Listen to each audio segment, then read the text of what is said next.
우리를 붙이는 분 하나님은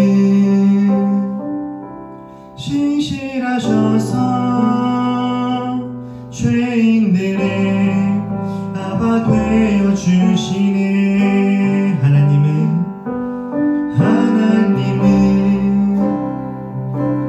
우리를 사랑하셔서 찢으신 우리를 붙이는 분 하나님은 신실하셔서 죄인들의 아바 되어 주시네.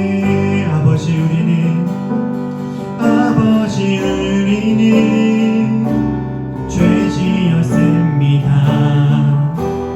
끝까지 따르지 않았습니다. 이제는 하나님 뜻 지키렵니다. 이마저 주님이 이루심입니다.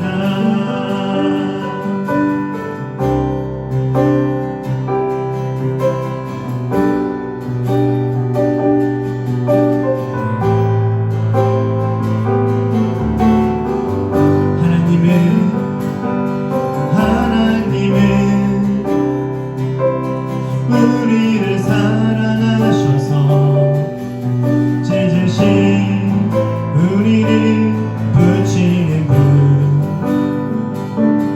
하나님은 신실하셔서 죄인들의 아바 되어 주시네. 아버지 우리는 죄 지었습니다. 끝까지 따르지 않았습니다. 이제는 하나님 뜻 지키렵니다. 이마저 주님이 이루심임. 아버지 우리는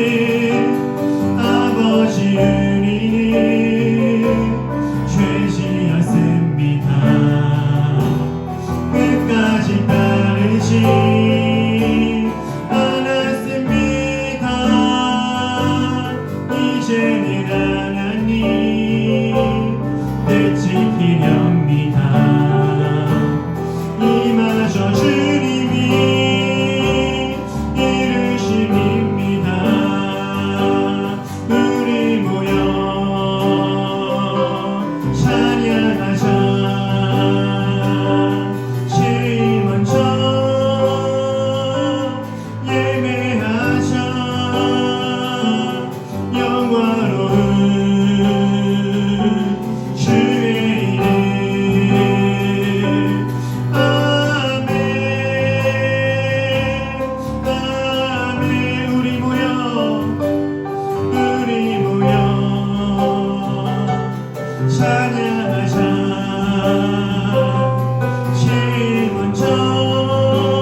손이 고치시네.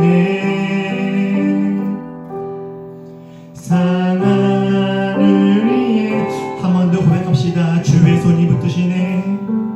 주의 손이 붙드시네. 흔들리는 우리의 삶을 주의 손이 고치시네. 상하늘 위에 마음을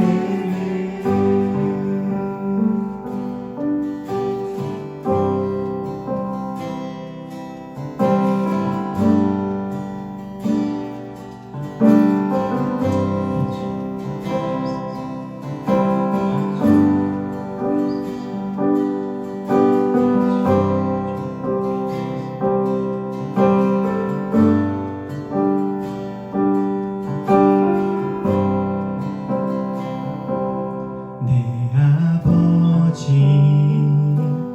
그 품 안에서 내 영혼은 안전합니다. 주 손길로 내 삶을 안으시니 그 평강이 나를 덮습니다. 내 아버지 내 아버지 그 품 안에서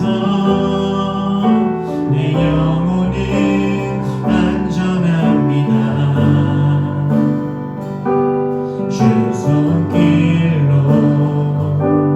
내 삶을 안으시니 그 평강이 나를 덮습니다. 나 비록 넘어지면 흔들리지만 주 내 안에 거하며 나를 붙드시니 내 생각은 주께로 돌리고 주시는 평강이 옷을 입습니다.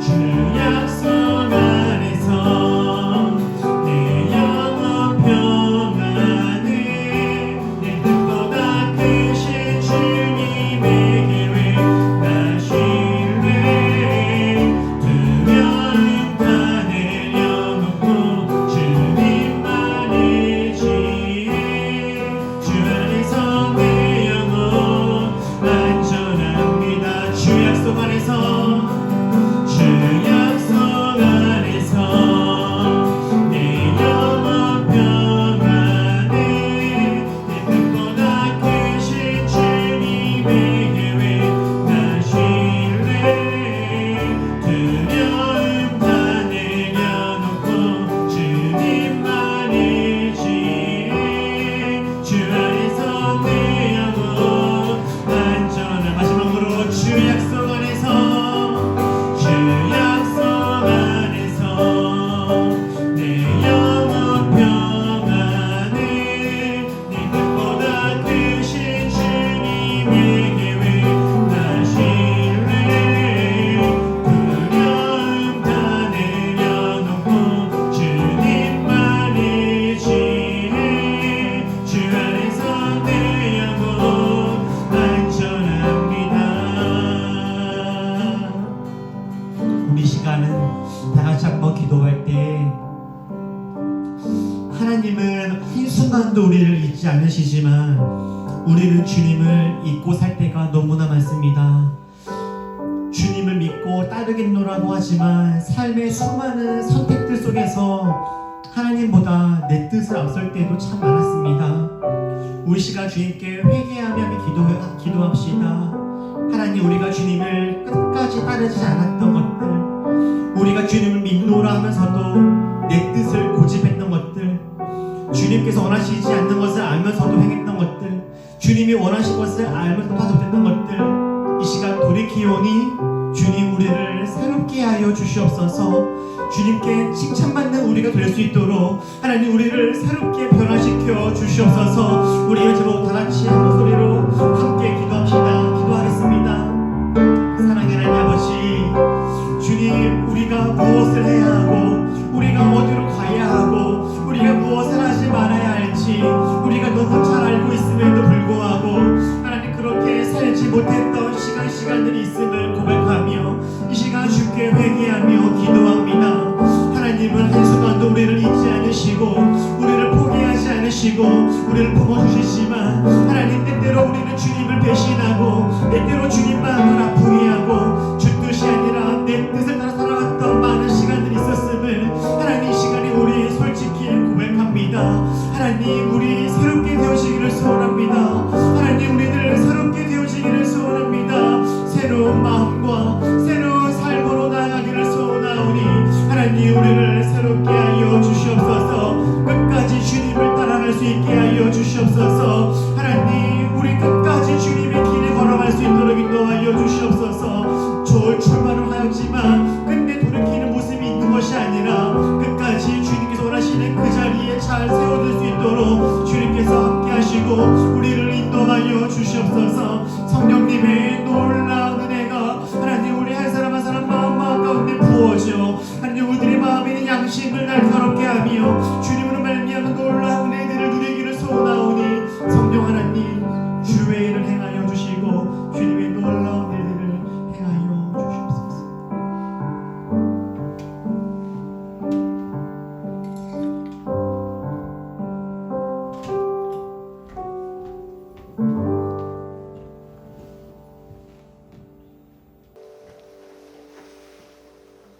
주님 풍성한 사랑과 은혜가 넘치는 한 해가 되기를 간절히 기도합니다.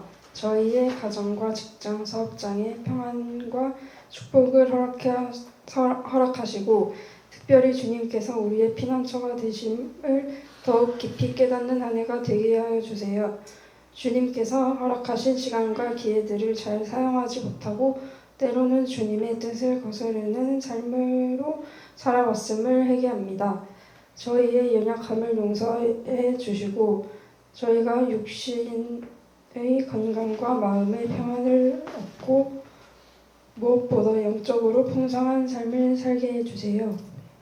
주님께 더욱 가까이 나아가며 주님의 말씀에 순종하는 삶을 살아갈 수 있도록 도와주세요. 주님, 우리의 찬송을 기도를 기쁘게 받아주시고 2025년 한 해 동안 우리의 모든 발걸음을 인도하시며 우리의 소망이 주님 안에서 이루어지게 해주세요. 이 모든 말씀을 우리 주 예수 그리스도의 이름으로 기도드립니다. 아멘.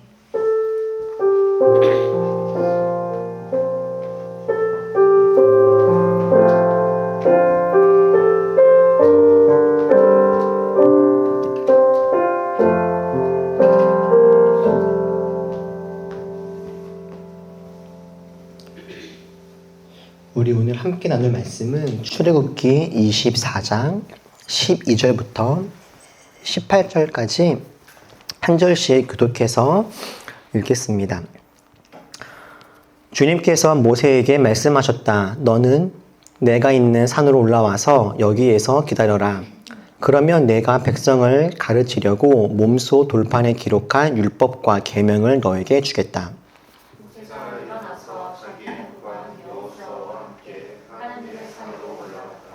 올라가기에 앞서 모세는 장로들에게 일러두었다. 우리가 여러분에게 돌아올 때까지 여기에서 우리를 기다리고 있으십시오. 아론과 훌이 여러분과 함께 있을 것이니 문제가 있는 사람은 누구든지 그들에게로 가게 하십시오. 주님의 영광이 시내 산 위에 머무르고 엿새 동안 구름이 산을 뒤덮었다.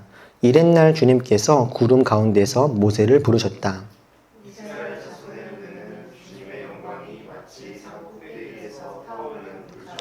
함께 읽겠습니다. 모세는 구름 가운데를 지나 산 위로 올라가서 밤낮 40일을 그 산에 머물렀다. 아멘.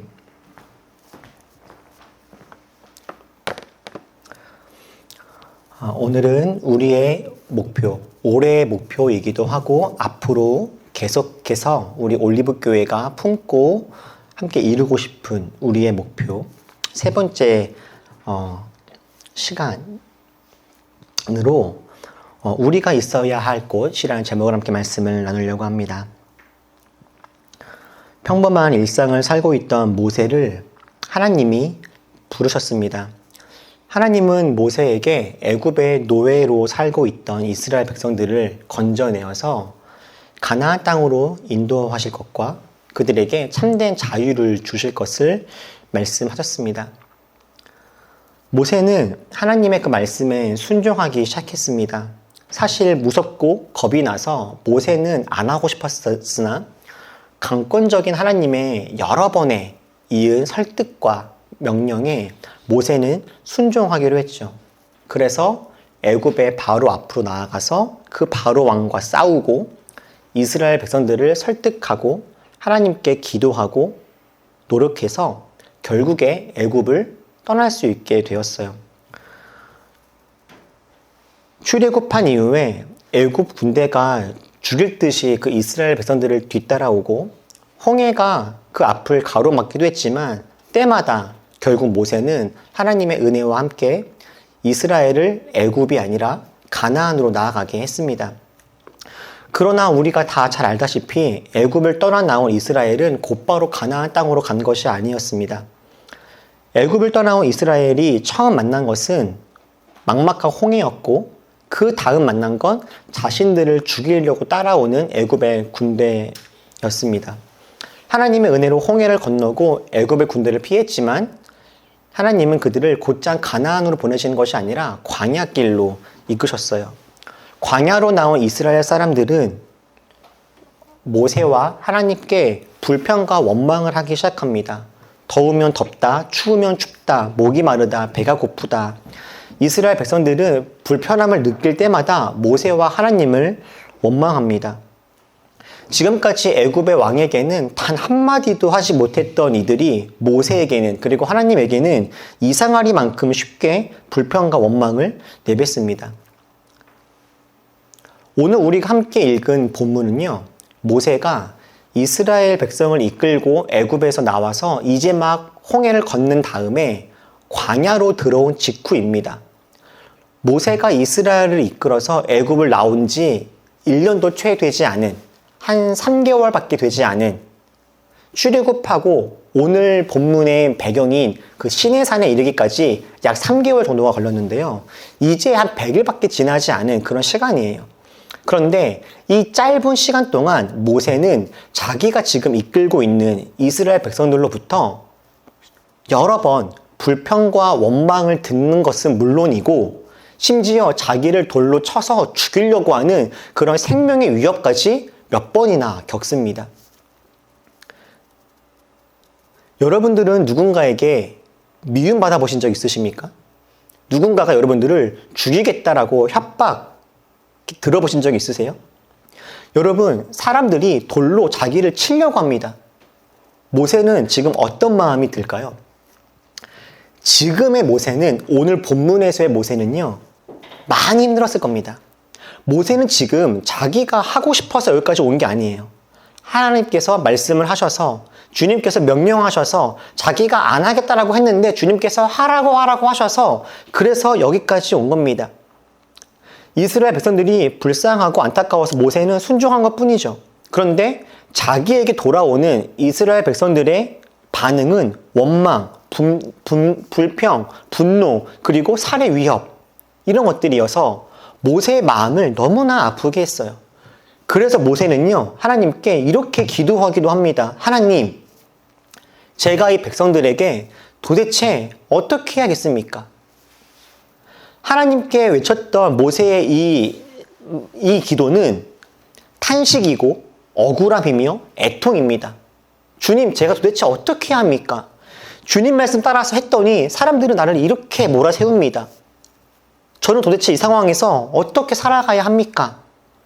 이렇게 모세가 지쳐 있을 때, 애통해하고 억울해하고 어쩔 수 없어서 지금 몸을 어떻게 할지 몰라서 하고 있을 이때 하나님께서 모세에게 말씀하시는 거예요. 주님께서 모세에게 말씀하십니다. 너는 내가 있는 산으로 올라와서 여기에서 기다려라.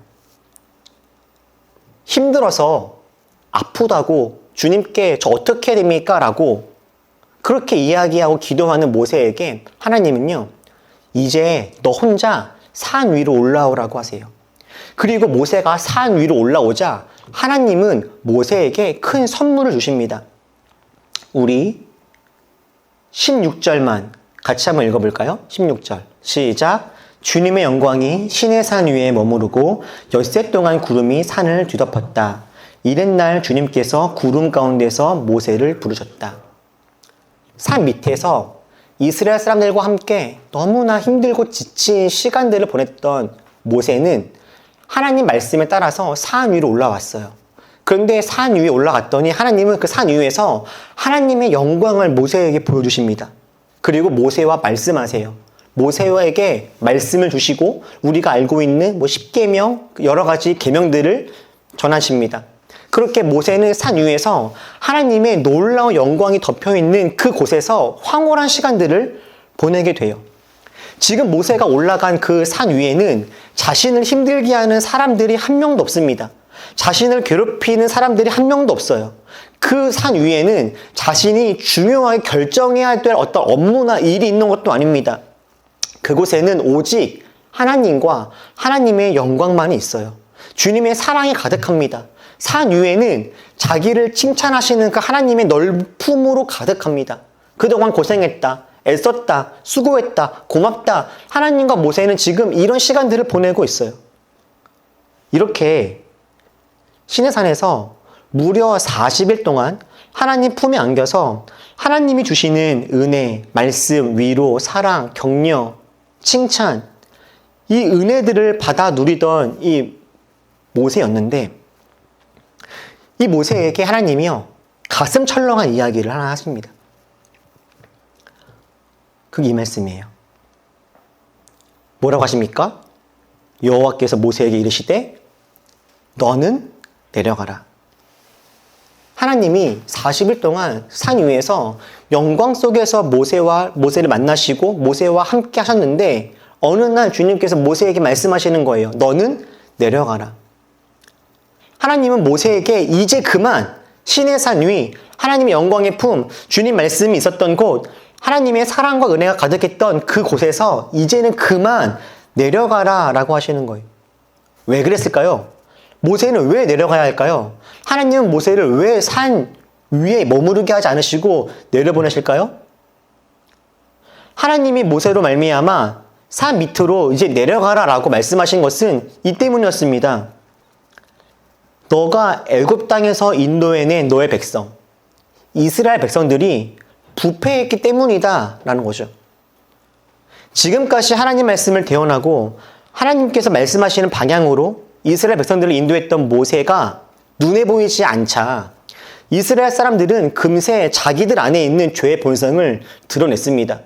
모세가 40일 동안이나 자기들 떠나서 산 위에 머무르는 동안에 산 밑에 있던 이스라엘 사람들은 드디어 자기 안에 있는 죄의 본성을 드러내고 죄를 짓기 시작합니다. 이스라엘 사람들은요, 눈에 보이는 신을 만들고 싶었어요.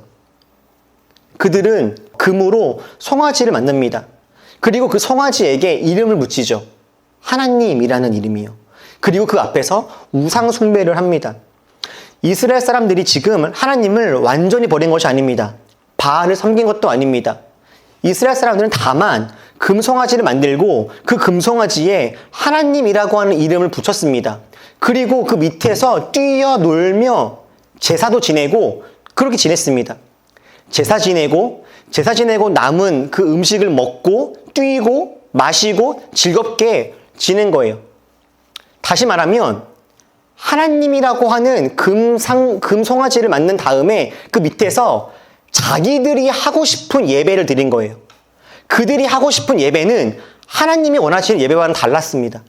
그들이 하고 싶은 예배는 자기들의 배를 채우고 자기들의 목을 축이고 자기들의 쾌락과 기쁨을 충분히 즐길 수 있는 그런 예배였죠. 그거를 하나님은 우상숭배라고 하시는데 이들은 지금 그런 거를 하고 있는 거예요. 여러분, 이스라엘 사람들이 금송아지로 다른 것도 아니라 하나님을 만든 이유가 뭘까요? 금으로 송아지를 만든 다음에 그 금으로 만든 송아지에다가 하나님이라고 하는 이름을 붙인 이유. 이게 뭘까요? 하나님이 금송아지이면 그로 말미암는 몇 가지의 유익들이 있기 때문입니다. 여러분, 하나님이 금송아지라면 어떤 유익이 있을까요? 가장 좋은 건 하나님이 내가 만든 저 금송아지라면 나는 내가 원할 때 하나님을 만나러 올 수가 있습니다. 금송아지는 움직이지 않으니까요. 그리고 금송아지는 언제나 거기에 있으니까요. 내가 일상을 살다가 하나님 만나고 싶어요. 하나님 보고 싶어. 그러면 글로 가면 됩니다. 금송아지 앞으로. 금송아지 앞에 가서 자기가 드리고 싶은 방식의 예배를 드리면 돼요. 먹고 마시고 즐기고 쾌락을 보내고. 하나님이 금송아지라면 내가 그렇게 하나님 앞에 와서 내가 하고 싶을 때, 내가 오고 싶을 때 올 수 있어요. 더 좋은 건 뭡니까? 더 좋은 거? 하나님을 안 만나고 싶을 때는 안 만날 수도 있다는 거예요. 내가 하나님의 얼굴을 피하고 싶을 때에는요, 그 금송아지가 안 보이는 곳에 있으면 그만인 거죠. 그러면 이들은 내가 원할 때에는, 하나님이 필요할 때에는 금송아지 앞으로 나아가서 금송아지를 누리다가 하나님이 불편해지거나 주 뜻이 아니라 내 뜻대로 살고 싶을 때에는 그냥 그리로 나아가지 않으면 그만인 거예요. 하나님이 내 삶에 개입할 기회를 없애버리는 겁니다. 내가 필요할 때만 찾아가고 싶은 거예요. 지금 이스라엘 백성들은 모세가 없는 바로 이 찰나, 자신들 안에 있던 욕망과 그 이기심, 하나님을 무시하고 내 뜻대로 살고 싶은 그 죄성을 그대로 발휘합니다. 그렇게 금덩어리로 송아지를 만들고 거기에 자기 마음대로 하나님이라고 하는 이름을 붙인 다음에 자기들이 하고 싶은 욕망을 다 분출하며 지옥과도 같은 광란의 시간을 보냈습니다. 하나님이 산 위에서 하나님의 영광을 누리고 있던 모세에게 산 밑으로 내려가라라고 하신 이유는 이 때문이었습니다. 산 밑이 더 좋아서, 그곳이 더 편해서, 그곳이 더 안락해서가 아니라 하나님이 모세에게 산 밑으로 내려가라고 하신 이유는 모세를 통해서 이토록 부패하고 이토록 죄가 가득한, 그래서 하나님 마음을 매우 아프게 하고 이렇게는 도저히 살아갈 수 없는, 이미 지옥을 만들어 놓고 있는 이 이스라엘 백성들을 고치기 위함이었죠. 그리고 이것이 언제나 하나님께서 일하시는 방법입니다. 전능하신 하나님은 자신의 전능하심을 직접 발휘하지 않으시고 언제나 하나님의 사람들을 통하여서 하나님의 뜻을 이루려고 하시죠. 전능하신 하나님은 자기의 전능함을 숨기시고 자기를 닮은 사람들에게 하나님이 하셔야 할 일, 하나님이 하시고자 하시는 그 일들을 맡기십니다. 이스라엘 백성들이 이렇게 끔찍하게 우상 숭배를 하고 있을 때, 지옥과도 같은 세상을 이미 만들었을 때 하나님이 직접 그들을 벌하시거나 책망하실 수도 있지만 하나님은 모세를 보내셔서 모세에게 자신 마음을 말씀하시고 모세를 통하여서 그것들이 회복되게 하시죠. 하나님은 언제나 이렇게 일하십니다. 주님 뜻이 무너지고 하나님 말씀이 이루어지지 않고 있는 그곳에 모세를, 여호수아를, 다윗을, 예레미야를, 엘리야와 엘리사를, 다니엘과 새 친구들을, 이사야를, 호세아를, 아모스를, 그리고 이름도 기록하고 있지 않는 무명의 많은 남아있는 하나님의 사람들을 보내셔서 하나님은 하나님의 그 마음을 전하시고 이 땅을 새롭게 하려고 끝까지 주님의 일들을 행하시죠. 사랑하는 우리 올리버 여러분, 지난 시간에 말씀드렸듯이 예배를 통하여서 하나님 안에서 안식하는 것, 하나님 말씀을 듣고 하나님을 노래하고 하나님께 나의 마음을 아뢰고 주님이 주시는 은혜들을 받아 누리는 것, 이거는 우리가 누릴 수 있는 정말 최고의 선물이자 하나님이 주시는 저 복된 안식입니다. 하나님이 지치고 상한 모세를 산 위로 불러서 그를 위로하시고 말씀을 주시고 영광을 보여주신 것처럼 하나님은 저희들을 매주 이곳으로 부르셔서 이 안에서 하나님의 영광을 누리고 말씀을 듣고 주님을 노래하고 하나님을 묵상하고 주님께 나의 마음을 고백할 수 있도록 주님의 은혜를 경험할 수 있도록 그렇게 우리들에게 이런 은혜의 시간들을 허락하십니다. 그러나 하나님은 그렇게 은혜와 안식을 누린 우리들에게 또한 명령하시는 거예요. 그렇게 안식하였다면, 그렇게 하나님의 말씀을 받았다면 이제는 산 밑으로 내려가라고요. 산 밑으로 내려가서 저들을 살려내라고 말이죠. 여러분, 하나님이 창조하신 이 세상을 하나님의 사람들을 통하여서 다스리려고 하십니다. 어떤 이들이 그런 말들을 하죠. 천국에 가면 뭐 할까? 예배만 맨날 드리는 거 아니야? 그러면 지루해서 어떻게 사냐? 이런 이야기예요. 아니요, 만약에 저는요, 우리가 천국에 간다면 우리는 예배만 드리는 것이 아니라 분명 우리는 우리에게 어울리는 노동을 하게 될 겁니다. 저는 그것에 대한 그림 언어를 산동수용소를 보면서 봤어요. 다 읽으셔가지고 이제 아시겠죠? 산동수용소 내용들. 산동수용소에 모여있는 사람들은 어땠습니까? 그들의 원래의 직업, 지위의 높낮임, 갖고 있는 재산의 여부와 관계없이 그 산동수용소 안에서 필요한 모든 일들을 서로가 맡아서 하죠. 그리고 그 안에서 자기들만의 세상을 또한 이루어 갑니다. 저는 천국이 그런 곳일 거라고 생각을 해요. 다만 산동수용소와 천국이 정말 다른 점이 한 가지가 있다면 모두가 다 각자의 일들을 하겠지만 천국에서는 다른 사람을 사랑하는 마음으로 자발적으로 헌신할 것이고 서로가 서로를 위하는 마음으로 배려할 것이며 함께 일하고 그거에 따라 아름다운 열매와 칭찬과 의미를 누리는 그런 시간이겠다라는 거죠. 여러분, 하나님은 언제나 우리들을 통하여서 하나님의 아름다운 일들을 이루시려고 하세요. 그렇게 하나님은 우리들의 교회에만 관심을 갖고 계신 것이 아니라 하나님의 관심은 교회를 넘어서 온 세상에 가득합니다. 하나님의 마음은 우리의 정치와 경제와 사회, 의료, 체육, 교육 모든 영역에 가득하죠. 그리고 하나님은 우리 그리스도인들이 이 세상 곳곳에서 하나님의 그 마음으로 그 영역들을 다스려 달라고 부탁하십니다. 예배는 하나님이 우리에게 주신 정말 너무나 감사한 선물입니다. 저는 제가 목사가 된 이유를 아주 오랫동안 생각합니다. 저는 성경을 읽는 것도 좋아하고 성경을 가르치는 일도 좋아합니다. 그런데 제가 정말 좋아하는 일이 무엇인가 봤더니 저는 정말 예배하는 걸 좋아하는 것 같아요. 예배는 정말 귀한 하나님의 선물입니다. 이 안에서 나의 마음을 주님께 고백하고 또 주님께서 주시는 마음을 받고 이 땅을 향한 하나님의 계획들을 우리가 함께 나눌 수 있으니 이 예배라는 것이 얼마나 은혜이고 감사한 것입니까? 그런데 하나님은 그런 우리에게 반드시 이렇게 말씀하시는 거예요. 예배를 통해서 하나님으로 은혜를 누렸다면 그 은혜를 가지고 이제 나아가라 라고요. 사회에 크고 작은 문제들이 있을 때마다 교회는 언제나 조용히 잠잠히 우리 안에 있는 죄들을 돌아보면서 가만히 있으라라고 하는 메시지들을 정말 많이 하곤 했습니다.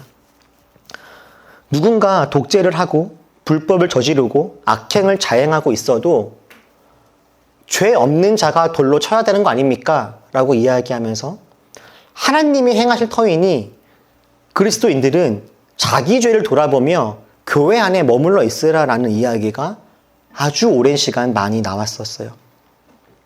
그런데 여러분, 그렇습니까? 성경은 하나님은 결코 그렇게 말씀하지 않으십니다. 하나님이 이 땅을 고치시고 하나님이 모든 불법과 불의에 심판하시겠지만 하나님이 일하시는 방식은 바로 우리들입니다. 우리는 하나님이 일하시기만을 가만히 멀찍이 기다리고 있는 것이 아니라 하나님이 우리를 통해서 무슨 일을 하고자 하시는지에 귀를 기울여야 하는 것이에요. 그렇게 하나님이 지금 우리들에게 원하시는 것이 무엇인지 진지하게 고민하고 생각하고 연구하고 찾고 나아가서 우리가 가야 할 그곳에 우리들의 발로 그곳으로 나아가야 하는 거죠. 이것이 사명이고 하나님의 뜻입니다. 그리스도인들은 교회 안에서만 그리스도인인 것이 아니라 우리 삶의 자리에서도 그리스도인이어야 하는 것이죠. 그런데 사실 우리가 경험하고 있는 현실은 어떻습니까? 이제는 소수라고도 할 수 없는 기독교인들이 태국기와 미국 국기와 심지어는 이스라엘 국기까지 흔들면서 불법 계엄을 한 윤 대통령을 지지하고 우리나라의 대표적인 구구 집단의 한 축이 되어 있습니다. 대부분의 교회들은 조용하고 침묵하고 있습니다. 소수라고 할 수 없는 어떤 사람들은 태극기와 미국 국기와 이스라엘 국기까지 흔들면서 우리나라의 대표적인 구구 집단이 되었고, 대부분의 교회들은 조용하고 침묵합니다. 세상에서 힘없고 소수였던 동성애자들을 향해서는 회개하라고 소리치고 고함 지르고 그렇게 모였던 사람들이 하나님의 이름을 망령되이 외치고 하나님과 교회 이름을 땅에 떨어뜨리고 있는 이 정광훈이라고 하는 이 한 사람 바르게 치리하지 못하고 있는 현실입니다. 감리교에서는 동성애자들에게 축복 기도를 했다라고 하는 이유로 벌써 3명의 목사가 출교되었습니다. 그분들이요, 어마어마한 죄를 지은 게 아니라 동성애자들에게 기도했어요. 하나님의 이름으로 너희가 잘 되길 바란다고 기도했습니다. 사랑을 담아서. 그런데 그분들은 벌써 3번째 출교당했습니다. 그런데 매일마다, 매주마다 심지어 입에 담기도 힘들고 어려운 그런 막말을 내뱉는 이 정광훈이라고 하는 목사가 아니죠. 원래 파면되었으니까. 그와 그를 따르고 있는 수많은 교회에 대해서는 그 누구도 이야기하고 있지 못해요. 다행이고 감사하게도 건강하고 바르게 세상을 향해 목소리를 내고 있는 그리스도인들이 없지는 않지만 그들은 마치 우리처럼 너무나 작고 소수입니다. 그들이 이야기하고 있기는 하지만 그 목소리가 들리질 않아요. 이것이 지금 우리가 마주하고 있는 안타까운 현실입니다. 여러분, 우리는 이런 시대에 어떻게 살아가야겠습니까? 요즘처럼 혼란한 정치적인 상황에서 우리는 무엇을 해야 합니까? 항공기 사고로 179명이 목숨을 잃은 이런 참혹한 시대에 우리의 역할은 무엇일까요? 지난주에 여자친구에게 헤어지자라고 하는 통보를 받은 어떤 한 남자가 사귀던 여자친구를 무참히 살해했던 사건이 있었습니다. 여전히 데이트 폭력이 지금도 여러 번 일어나고 입으로 담을 수 없는 그런 무참한 범죄들이 일어나고 있는 이런 시대에 우리 그리스도인들은 무엇을 해야 합니까? 이런 시대에 이런 모습들이 우리와는 관계가 없는 것입니까? 전혀 그렇지 않습니다. 우리는 이 땅을 향한 책임과 사명이 있습니다. 하나님은 우리에게 산 위에서 받은 은혜를 가지고 산 밑으로 내려가서 금으로 송아지를 만든 다음에 하나님이라고 하는 이름을 붙이고 거기에서 혼란한 삶을 살아가고 있는 사람들 속으로 나아가라라고 이야기를 하십니다. 현실에 지치고 너무 힘든 사람들이 보통 답답한 현실을 떠나서 여유를 찾고 싶을 때 종교의 힘을 빌리려고는 합니다. 그리고 하나님은 그렇게 지쳐있는 우리들에게 힘을 주십니다. 그러나 기독교는 현실을 떠나서 도피를 하게 하고 현실과 무관한 삶을 살아가게 하는 그런 종교가 아닙니다. 현실과 무관하게 종교 안에 있다가 죽은 다음에 비로소 천국에 가서 주님을 만날 그런 사람들이 모여있는 곳이 기독교가 결코 아닙니다. 도리어 하나님은 우리에게 현실을 발붙이고 살아갈 힘을 주시고 현실을 피하거나 도망치는 것이 아니라 현실을 직시하되 그 안에 소망을 결코 잊지 않도록 그렇게 우리를 이끌어 가시죠. 혹시 산 밑에서 우리의 일상 속에서 주님의 일들을 감당하다가 지치고 마음이 상하신 분들이 혹시 계십니까? 사실 예배는 이런 사람들한테 필요하죠. 산 밑에서 너무너무 힘들고 어렵게 주님 말씀을 지키려고 싸웠던 사람들 말입니다. 모두가 다 불법과 악행을 자행하고 있는 그 무리 속에서 홀로 주님 말씀을 지키려고 아둥바둥 살아갔던, 그렇게 6일의 삶을 살아갔던 사람들은 일요일날 정말 교회 나와서 주님 앞에 펑펑 울면서 주님께 기도하고 싶을 겁니다. 그렇게 일상의 삶 속에서 주님의 일을 감당하다가 지치고 마음 상하신 분들이 계시다면 그분들은 산 위로 올라오십시오. 기도의 자리, 예배의 자리로 오십시오. 그곳에서 주님의 아름다움과 영광을 바라보고 다시금 주님이 주시는 회복과 은혜들을 누리시기를 바랍니다. 그래서 우리에게는 반드시 이 예배가 필요한 거죠. 그러나 산 위에서 예배와 기도의 자리에서 주님이 주시는 풍성한 은혜와 말씀을 우리가 누렸다면 이제는 삶의 자리로 당당하게 나아갑시다. 그리고 그곳에서 만나는 상처받은 영혼들을 바라보면서 우리가 받은 은혜들을 나누어 줍시다. 이 세상에는 하나님의 은혜가 더욱더 필요합니다. 우리 올리브교회는 여전히 작고 약하지만 저는 하나님께서 우리 올리브교회를 통해서 이 땅에 한국 교회를 변화시키시는데 걸음으로, 씨앗으로 사용하실 거라고 저는 확신하고 믿습니다. 저는 우리 올리브교회가 한국 교회를 변화시키는 마중물이 되기를 소원합니다. 산 위에서 우리끼리만 즐거움을 누리는 것이 아니라 우리의 산 위에서의 은혜가 한국 교회로 많이 흘러갈 수 있게 되기를 기대하고 꿈꿉니다. 그리고 우리가 받았던 이 은혜들이 우리 올리브교를 통해서 세상 곳곳으로 흘러갈 수 있게 되기를 또한 소원합니다. 그리고 그것이 우리 올리브교회의 사명이고 하나님이 우리들을 불러서 함께 모이게 하시는 뜻이라고 믿습니다. 사랑하는 우리 성도 여러분, 우리 올리브교회는 이 땅을 변혁하는 교회가 될 겁니다. 예배를 통해서 하나님께 은혜와 용기를 받고 그 받은 은혜를 세상에 흘려보내는 교회가 될 것입니다. 아직은 우리가 작고 어려서 많은 일들을 당장 감당할 수는 없을지라도 우리가 지금 이 시대에 할 수 있는 것이 무엇인지를 함께 고민하고 그 작은 발걸음들을 내딛어서 정말 세상을 아름답게 하는 교회 안과 교회 밖에 아름다운 변혁을 일으키는 그런 교회가 되기를 주님의 이름으로 축복하고 소망합니다. 기도하겠습니다. 우리 시간에 조용히 함께 말씀을 기억하면서 기도할 때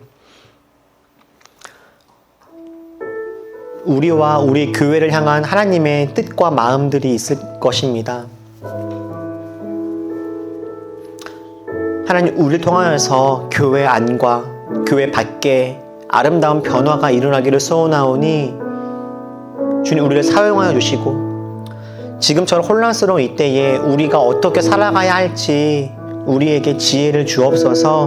우리 조용히 함께 한번 기도하겠습니다.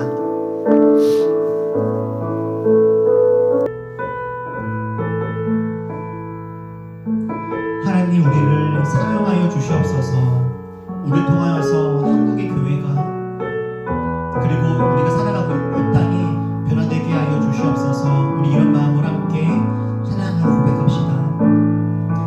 우리에게 소원이 하나 있네. 주님 다시 오실 그날까지 우리 가슴에 새긴 주의 십자가 사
교회를 교회 되게 예배를 예배 되게 우리 사용하소서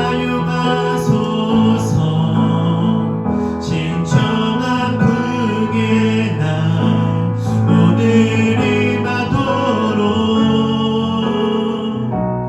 우리 사용하소 교회를 교회 되게 교회를 교회 되게 예배를 예배 되게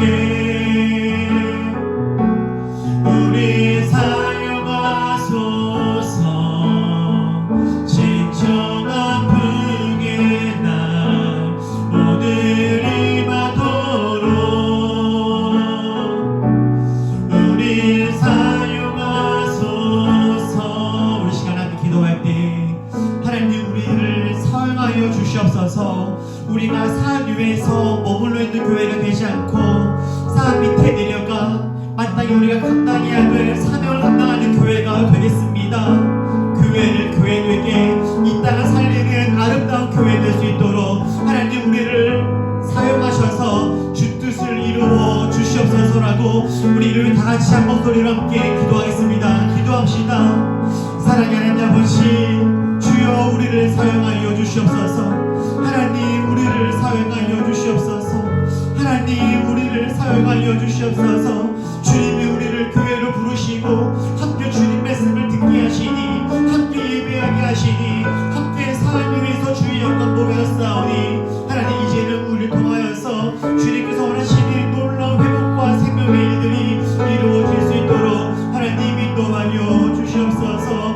하나님 우리가 해야 할 것이 무엇인지를 알게 하시고 우리가 할 수 있는 것이 무엇인지를 깨닫게 하여 주시옵소서. 이 땅을 바라보시는 하나님의 그 마음을 하나님 우리가 함께 깨닫게 하시고 경솔히 그 길로 걸어가는 우리가 될 수 있도록 인도하여 주시옵소서. 주님이 이 땅 가운데 우리 올리브 교회를 세우신 이유가 있을 것인데 하나님 우리 올리브 교회를 사용하셔서 하나님 새로운 주님의 일들이 일어나게 하여 주시옵소서. 주님 말씀하실 때 하나님 우리 두렵고 떨리는 마음으로 겸손하게 그 길로 걸어가겠습니다. 하나님 우리를 인도하여 주시고 우리를 사용하여 주시고 주님께서 함께하여 주시옵소서.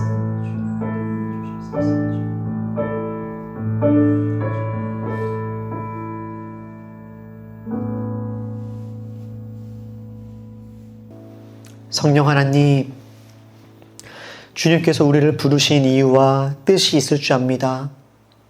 주님 우리를 사용하셔서 우리를 통하여서 한국의 수많은 교회들이 변화를 경험하게 하시고 우리를 통하여서 이 땅이 새롭게 되어지는데 주님의 귀한 뜻 우리가 함께 이루는 교회 될 수 있도록 주님 우리를 사용하여 주시옵소서. 우리가 산 위에서 주님의 풍성한 은혜들을 충분히 경험하는 그런 우리 되게 하시고 받은 그 은혜들을 가지고 세상으로 나아가 맡겨진 사명들 감당하기에 부족하지 않도록 주님의 능력과 은혜들 우리에게 부어 주옵소서. 당장 내일이면 삶의 자리로 돌아가 각자에게 주어진 직장으로, 집으로, 학교로, 일터로 나아갈 것인데 또 우리가 날마다 경험하는 이 사회와 정치와 경제와 수많은 영역에서 우리가 불법과 불의들을 만나게 될 것인데 하나님 그 안에서 그리스도인답게 우리가 용감하게 잘 살아갈 수 있도록 주님께서 우리의 나침판 되어 주옵소서. 주님께 감사와 영광을 돌립니다. 예수님의 이름으로 기도했습니다. 아멘. 네, 우리 올리브교회에 나오신 모든 분들을 환영하고 축복합니다.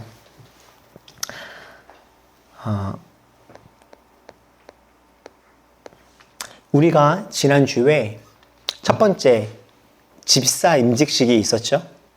네, 지난주에 우리 함께 오신 분들 집사 임명을 하고 함께 고백을 나누고 그리고 주님께서 올 한 해 우리에게 어떤 집사가 되기를 원하실까 기대하는 마음으로 집사 돌잡이를 어제 지난주에 했습니다. 그래서 각자가 다 주님께서 말씀하시는 뜻과 의미를 담은 선물들을 받아 가셨는데 우리 지난주에 오지 못했던 우리 네오 집사님께서 우리 이번 주에 오셔서 우리 다 같이 우리 간단하게 우리 네오 집사님의 집사 되심을 함께 축하했으면 좋겠습니다. 우리 큰 박수로 격려와 축하를 해주시죠. 우리 네오 집사님께도 이따가 예배 끝나면 이 임명장과 함께 선물을 드리려고 합니다.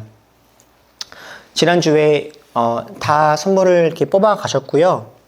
이제 남은 선물이 2가지가 있었는데 많은 분들께서 우리 네오님에게 정말 딱 어울릴 만한 선물을 추천해 주셔서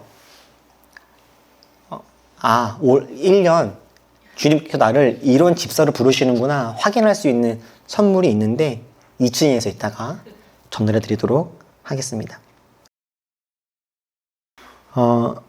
우리 올 1월달 함께 읽고 있는 책 산둥수용소 독서 모임이 이제 다음 주로 다가왔습니다. 재미있다라고 하는 반응과 두껍긴 하다라고 하는 반응이 교차하고 있는 상황인데요. 아직 일주일 남았으니 여러분들 열심히 읽어보시기를 바라고요. 다음 주 주일 오후 이후에 독서 모임을 하도록 하겠습니다. 아주 특별하고 의미 있는 광고입니다. 살아보지 못한 삶을 살아보는 시간이죠. 우리 올리브교회의 자랑, 올리북 단편소설 읽기 모임이 다시 시작이 됩니다. 1년에 2번 내지는 3번 정도 우리가 런칭할 수 있겠다 싶었는데요. 25년 첫 번째 단편소설 모임이 2월 달에 시작이 됩니다. 이번에 함께 읽을 단편소설 책은 믿음에 대하여 라고 하는 책이고요. 박상영 작가님의 책입니다. 그래서 우리 2월 6일부터 매주 목요일에 4회 모임을 하려고 하고요. 특별히 이번에는 우리 올리브교회 분들 뿐만 아니라 올리브교회 다니지 않는 분들, 특별히 비기독교인 분들에게도 함께 책을 읽고 나눌 수 있도록 할 계획입니다. 그래서 많은 분들이 함께 책을 읽으면서 교제도 하고 또 이 안에서 하나님의 뜻을 잘 이렇게 우리가 스며들게 하는 통로로도 이 시간들이 쓰여지면 좋겠다라는 생각이 들어요.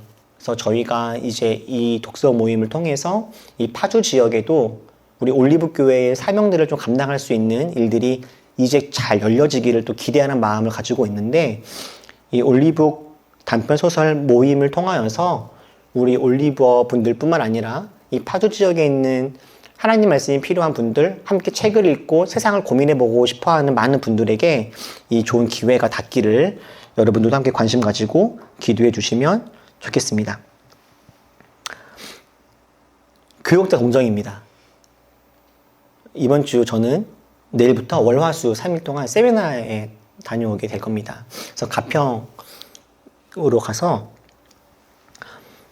세미나 잘 다녀오고 하나님 말씀 잘 배우고 더 좋은 목사가 되어서 돌아오도록 하겠습니다. 그리고 또 우리 올리버 소식인데요. 우리 박현호 집사님께서 돌아오는 금요일날 귀국하십니다. 그래서 안전하게 잘 돌아오실 수 있도록, 반갑게 맞이할 수 있도록 여러분 함께 기도해 주시기를 바랍니다. 다 일어나셔서 우리 패배송 찬양하시고 예배를 마치겠습니다.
이제는 우리를 모든 죄와 사망과 어둠에서 건지신 예수 그리스도의 은혜와 하나님의 따뜻하고 크신 놀라운 사랑과 우리의 힘과 능력 되어주시는 성령님의 놀라운 은혜가 산 위에서 주님으로 말미암는 큰 은혜와 힘을 받고 그 힘을 가지고 산 밑에 내려가 그리스도인다운 삶을 잘 살아내기로 결단하고 주님의 사명 잘 감당하기로 소원하는 모든 올리버들과 함께 예배하는 모든 이들 머리 위에 지금부터 영원토록 함께 하시기를 간절히 축원하옵나이다. 아멘.